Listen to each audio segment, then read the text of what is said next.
They say be present, be in there. But they also say, don't get too close. So which is it? Testing, 1, 2, 3. Who do I think I am? I'm Cheyenne Nicole, and this is my channel. People are not cats.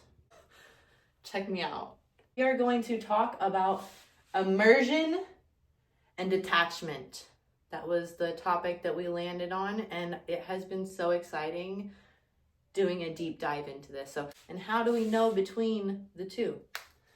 So, immersion is when you're in your flow state. It is when you are fully engaged with your senses, emotions, and attention. It's when you're inside of the experience. You are the puppy inside of the window. Creativity and intuition are at an all-time high. You immersed in the situation, relationship, experience. This is full immersion. Detachment is when you are outside of the experience. You are outside of the window, looking in at the puppy. That's when we are gaining our most clarity and our perspective. We're observing patterns and the causes and effects. We have taken a step back. We are reevaluating our resources and our capacity. When we're immersed, that's when we're connecting and understanding. Versus when we're detached, assess and decide. That's when we're taking a step back and we're evaluating the relationship, we're evaluating the situation, we're evaluating the experience so that we can come back to it to connect and understand the best that we can. These are gears that need to both be going. Some people might be always, immersing themselves in things, and some people may live in a state of detachment, but you really need both. And immersion is like being underwater. If you're underwater too long, you're gonna get overwhelmed. You're gonna have a loss of perspective. There's gonna be looping and depletion. So it feels like you're beating a dead horse, or you're going around the same thing but not getting anywhere. That means it's time to detach. When we're not getting anywhere, it's time to table it and come back later. It's time to take a step back and make some capacity, gain some more resources so that you can come back to better connect and understand whatever it is. When you have taken the time to detach, then you feel you have emotional readiness. You feel prepared, like I can take on whatever emotions I need to and handle this situation the best that it's gonna be served for everybody. New perspective. Sometimes you just need to take a step back from whatever it is you're working on, whatever relationship things that you're tackling. You need to understand that you are not the problem, and whoever you're interacting with isn't the problem. You just have to step outside of it to understand that that's what you're observing. So detachment is your observation mode. If you're too detached, you become disconnected. You can't actually feel things. You're in an observation mode, but you're not meant to live there. And when you're immersed and you're really up close and personal, you're in the thick of it, you're running late, you're waiting on that response, or the project, you're slamming this star into this square space and it's not going in, and you're feeling stupid, but it's not that you're stupid. It's that you've been looking at this thing too long and you're not realizing that you're taking a star and you're trying to smash it into a square. You need to step back. When you come back, you'll be a lot more logical, and I can't believe I was trying to shove that star into that square. I don't know, that was silly, but I was too immersed to be able to reflect on that. Detachment and immersion, it's a cycle. The key, the magic is knowing when to immerse yourself and when to detach. And safe connections, people that are safe will understand, hey, they're doing what they have to do to keep this thing going. And if they have some type of feeling about it, that's for them to detach, to be able to reevaluate whether they're getting what they need out of it. So this was what we had talked about, and someone had briefly brought it up in the last live. How do you communicate or interact with someone with unresolved trauma? It can be very difficult. This is going to be our final closing. So I have this little cat down here, if you can see it.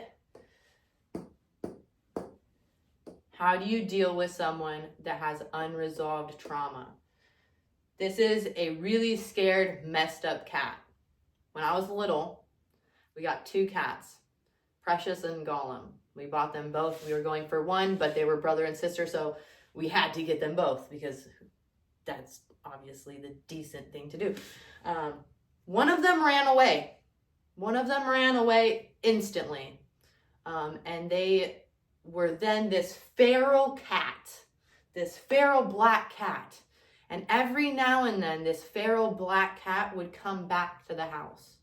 And it would eat some food and things like that. But it was definitely a street cat. This cat was like fuzzed up always. It was ready to fight at any point, at any given moment. Its own sister, because it had obviously probably dealt with some trauma. What would have happened had I took that cat and forced it to be a domesticated cat? That wouldn't have been loving it very good because that's not what it wanted. It ran away. It was not going to come back and be a domesticated cat ever again. And that was very clear. This cat I could not love like I did my normal cat. My normal cat I could approach out, hey, kitty, come here, This cat is a feral cat. No way. Closeness means I might get hurt. Closeness means you might try to trap me, beat me. You might so this cat's shaky and jumpy and messed up. First thing you want to do if you're dealing with somebody that is like this cat that's been traumatized, gone through a lot.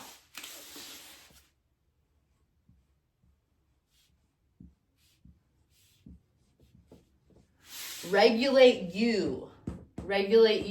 Because if you come into this situation trying to love this crazy cat, dysregulated, you're coming in like, oh my gosh, this cat is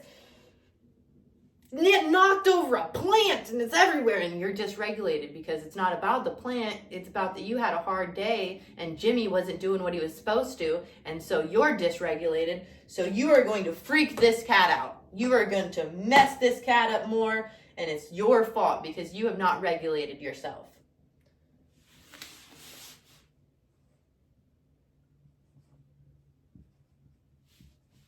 We're going to recognize that this cat has been through some stuff. This cat's seen difficulties that you can't even imagine. We're going to recognize that and have understanding that this cat's not going to be like the cat that's been taken care of really, really well inside doors. Mom! Hi, babies. I'm looking for you. Oh, I bet you were. I'll be right in there. I'm looking for you. And we're back. Okay, last one. Respect. Respect for you and the person dealing with unresolved trauma that is difficult. You have to learn to love people where they are. And you have to also acknowledge the very real fact that some people will always be a feral cat. But the thing is, people are not cats. I know, they're not. They do have the chance to come back, but that's their choosing. And you can respect and love them for how they are. And you can also look inward and go, can I handle this? I'm feeling like it's really difficult to handle this person or to get close to this person. It's difficult for you to get to this person. This person is difficult. Getting close to them is difficult. You know what's harder than dealing with a difficult person? Trying your absolute hardest and being a difficult person still. That sucks. That sucks. Luckily, feral cats don't give a crap about what you think. But people do. And you can really do damage trying to insert yourself into somebody's life and calling it love and calling it closeness when all they know of love and closeness is a lack of freedom, abuse, neglect, shame, guilt. That is what some people know when they hear love or connection. And your difficulties with compassion and self-awareness are not people with unresolved traumas' problem. Their problem is all the things that their trauma, attracts to them and they have to battle with, and they might always have to. So you have to ask yourself, can I still love them if I can't and it's causing me overwhelm or a lack of perspective or looping and we're not going anywhere? What's your intention? What's your intention with this person? If it's to love them, sometimes it's just putting out that little bit of milk and saying, hey, I'm not going to come in. I don't need to pet you, but this is here in case you want it. And you never know, maybe they come around a little bit more, and maybe you make a little spot for them and they're safe over there. And you could be the person that respects and loves this person for the first time ever. You don't have to need from them to do that. So, hope that helps. Sorry that the video is like way longer. If you took anything out of this, please let us know. Share with the group. Let me know how you think about this style, if this worked for you guys or if it kind of took away from being able to receive the information. I love you so much and I felt like such a dork, but this was fun. So I'll see you in the next video. I love you. Bye.